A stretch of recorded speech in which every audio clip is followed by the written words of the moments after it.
Apakah puisi milik sendiri yang dilakukan itu bisa disebut sebagai hasil musikalisasi puisi? Menurut saya, puisi milik sendiri yang kemudian dijadikan lagu, apakah bisa disebut musikalisasi puisi? Bisa, sepanjang puisi itu sudah terbit dulu sebagai puisi, sudah dikenal orang sebagai puisi. Jadi berbeda misalnya dengan, oh saya mau buat lagu nih, terus saya buat dulu deh puisi-puisi, kemudian saya tempelkan ke situ. Kalau itu dia menurut saya lirik. Tetapi ketika kita mau menyebutnya musikalisasi puisi, bintangnya adalah puisi, dia sebagai karya sudah jadi dulu sebagai puisi, orang mengenalnya entah dibacakan, entah diterbitkan.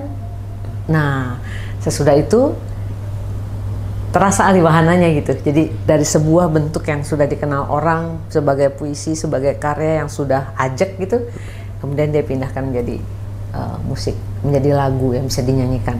Itu kalau menurut saya. Tapi kalau misalnya saya iseng-iseng, saya nulis puisi, terus sekarang deh saya 2 hari kemudian atau seminggu kemudian saya ganti, saya jadikan lagu. Menurut saya sebenarnya menulis lirik aja sih gitu. Karena saya tidak menerbitkan puisi itu sebagai puisi, tapi saya hanya menulis dan langsung memindahkannya menjadi lirik. Gitu. Mungkin terasa bedanya. Iya. Ya, terasa. Berarti ada 2 syarat, penerbitan dan dikenal. Iya. Paling tidak dia terbit dan orang dan dia muncul pertama kali memang sebagai puisi dalam bentuk puisi itu. Misalnya seperti puisinya Amir Hamzah gitu, Padamu Jua gitu. Orang tahu itu puisi Padamu Jua, kemudian dipindahkan menjadi lagu, dia menjadi musikalisasi puisi.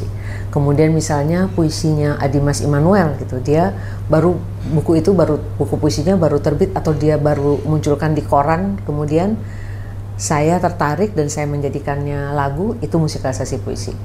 Tapi kalau misalnya saya iseng-iseng, Adimas bikin dong, aku buat lagu nih, bikinin puisinya dong gitu.